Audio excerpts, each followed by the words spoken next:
걸릴 수 있는 3대 암에 대해서 오늘 살펴보도록 하겠습니다. 필기도구 준비하셨죠? 지금부터 화면으로 만나보시죠.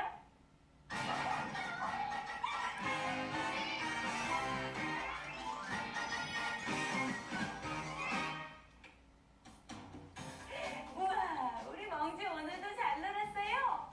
어구, 그랬다고요? 아이고, 예뻐라. 어? 잠깐만. 뭐가 만져지는데? 어? 너 어디 아파? 이상해. 잠시만요. 왜요? 멍지가 암일 수도 있어요. 아니야? 안 돼. 우리 멍지 죽어요?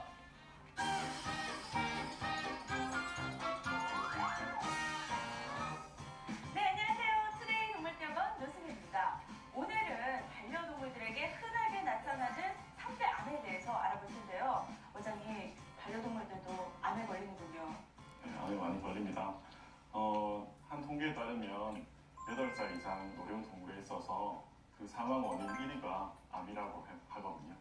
사람이나 동물이나 나이가 들면 또 한 군데 한 군데 아파지는 것 같은데요. 또 반려동물 장수 시대가 되면서 암에 대한 관심도가 높아지고 있습니다.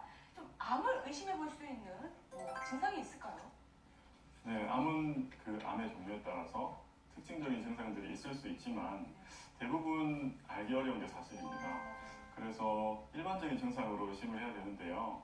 주로 잘 먹던 아이가 잘 먹지 않는다거나 아니면 구토나 설사를 갑자기 일으킨다거나 몸에 갑자기 이상한 몽우리 같은 것들이 잡힌다거나 네, 그리고 착한 애가 갑자기 어느 날 사납게 변한다거나 예민하게 변한다거나 이런 성격 변화까지 증상으로 있을 수 있습니다.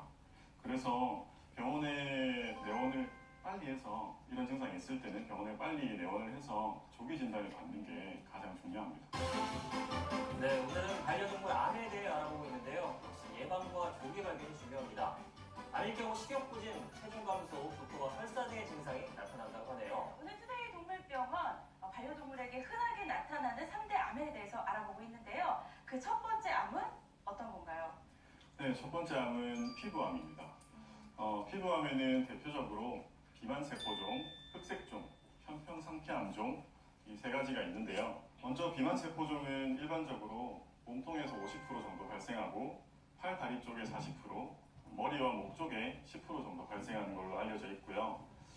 처음에는 우리가 알고 있는 사마귀나 뾰루지 같이 작게 발생하는데 이후에 전신 증상으로 진행될 때는 구토나 설사, 혈변까지도 일어날 수 있는 아주 무서운 병이기 때문에 작게 시작됐을 때 빠른 치료를 해서 절제해내는 게 아주 중요한 암입니다.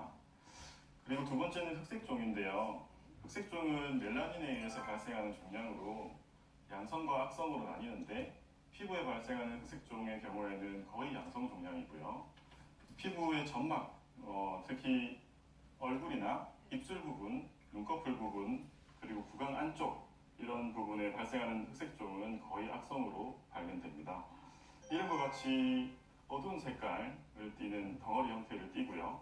증상이 심할 경우에는 종양뿐 아니라 주변 조직들을 모두 제거해야 되기 때문에 아주 큰 병에 속합니다.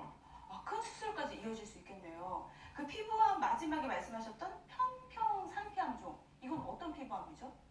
편평상피암종은 악성 종양인데요. 고양이 구강 종양의 70% 정도를 차지하는 아주 유명한 악성 종양입니다. 강아지의 경우에서도 두 번째로 많이 발생하는 구강 종양 중에 하나인데요. 그리고 흰색 털을 가진 아이들한테 발생을 많이 하는 걸로 알려져 있고요. 발생하는 부분이 털이 없는 부분, 이런 부분에 발생을 많이 하기 때문에 자외선과 연관이 있다고 알려져 있습니다. 이제 반려동물의 피부암이 진단이 내려졌습니다. 어떻게 치료가 이루어질까요? 피부암이 발견된다면 즉시 수술력으로 제거하는 것이 가장 현명한 방법입니다. 그리고 떼어낸 암은 조직 검사를 보내서 어떤 암인지 살펴봐야 되고요. 그래야만 이후에 대처를 어떻게 할 건지, 치료를 어떤 식으로 진행을 할 건지 알 수 있기 때문입니다. 네, 반려동물의 암, 피부암이 있는데요. 비만세포종, 흑색종, 편평, 상피암종이 있네요. 네, 투데이 동물병원 반려동물에게 흔하게 나타나는 3대 암에 대해서 알아보고 있는데요. 두 번째 암, 임파선 암에 대해서 알아보겠습니다. 어떤 병인가요? 네, 임파선이라고 하는 기관이 우리 소위 잘 알고 있는 림프절이라고 하는데요. 이 네. 림프절은 체내 면역기관입니다.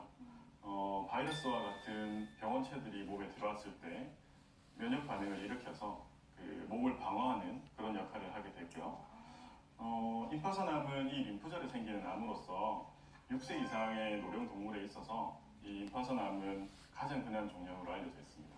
자, 그러면은 임파선 암도 피부암처럼 그 수술 치료가 이루어져야 되는 건가요? 아니요, 특수한 상황이 아니고서는 전체적으로 전신으로 발생하는 질환이기 때문에 항암요법을 통해서 전신 치료로 이어나가는 게 일반적입니다. 네네. 항암 치료는 어떻게 진행되나요? 항암 치료는 여러 가지 프로토콜이 존재하는데요. 일반적으로 수주에 걸쳐서 단계별로 항암제를 투약하면서 환자의 컨디션에 따라서 입원 치료가 필요한 경우도 있지만 대부분은 일주일에 한 번 정도 병원에 내원해서 치료를 받게 됩니다. 아, 그렇다면 이렇게 꾸준하게 항암 치료를 받게 되면은 완치율이 높은 거죠? 네, 다행히 그런 편입니다. 림프종의 경우에는 항암요법이 다른 암에 비해서 많이 발전되어 있는 편이고 항암제 자체에 대한 그 반응도도 높은 편에 속합니다. 그리고 사람보다 항암제에 대한 그 부작용이 강아지들은 낮은 편이라서 강아지들의 거의 80% 정도 애들이 많은 좋은 결과를 보이고요. 일부는 완치까지 가기도 합니다. 80%라면은 희망이 보이네요. 다행입니다, 그래도. 네, 이어서 임파선 암입니다. 면역 반응을 일으키는 림프샘에 발생하는 암인데요. 예방하려면 자주 만져보고 작은 변화라도 놓치지 않는 것이 중요합니다. 네, 투데이 동물병원 반려동물에게 흔하게 나타나는 3대 암에 대해서 알아보고 있는데요. 마지막 암 어떤 건가요? 마지막 암으로는 유방암, 유선종양입니다. 사실 이 유선 종양 같은 경우에는요, 우리 반려견 키우는 보호자들에게 또 많이 알려져 있고 또 관심도가 높은 그런 암으로 알고 있거든요. 어떤 이유로 이 유선 종양에 걸릴까요? 아직 정확한 발생 원인은 밝혀져 있지는 않는데요. 일반적인 암과 비슷하게 유전적인 소인, 그리고 환경적인 요인, 비만 이런 부분하고 관련돼 있고요.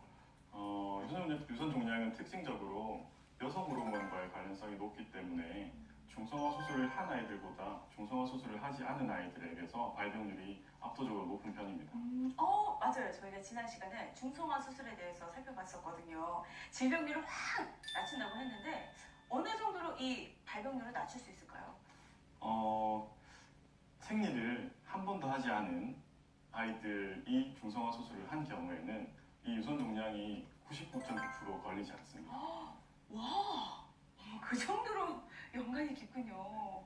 와, 아니 그러면요, 유선 종양 같은 경우에 사람들은 자가 진단을 하잖아요.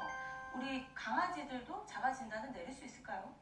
네, 다행히 유선 종양은 만져지는 종양입니다. 강아지 배를 보시면 8개에서 10개 정도의 유선이 있는데요. 그 유선 조직 안쪽으로 쌀알만하게 아주 단단한 덩어리가 만져진다고 하면 높은 확률로 유선 종양일 수 있거든요. 그렇게 진단을 합니다.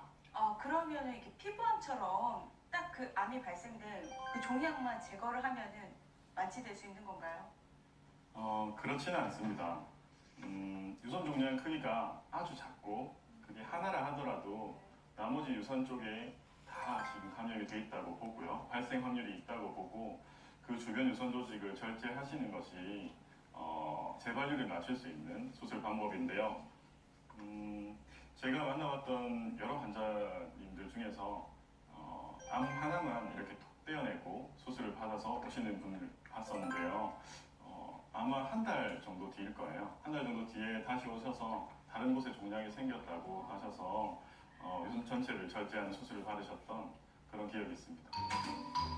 네, 유방암인데요. 이건 중성화 수술로 99.9% 예방이 가능하다고 합니다.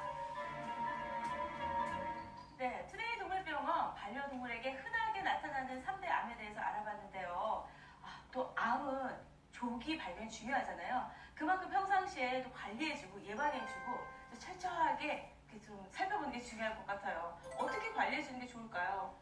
네, 말씀하신 것처럼 반려동물 암에 있어서 가장 좋은 예방법은 조기 진단입니다. 1년에 한 번에서 2번까지 건강검진이 추천이 되고요. 일반적으로 암의 활동성을 낮춰준다고 알려져 있는 오메가3와 같은 항산화제가 도움이 될 수 있고요. 그리고 아이들의 스트레스를 감소시켜주는 것이 무엇보다 중요한데요. 정기적인 산책, 그리고 편안한 분위기, 이런 것들이 애들 암의 예방을 하기 위한 좋은 방법이 될 수 있겠습니다. 암을 예방하는 방법, 정기검진, 그리고 스트레스를 감소시켜주는 게 중요할 것 같습니다. 네,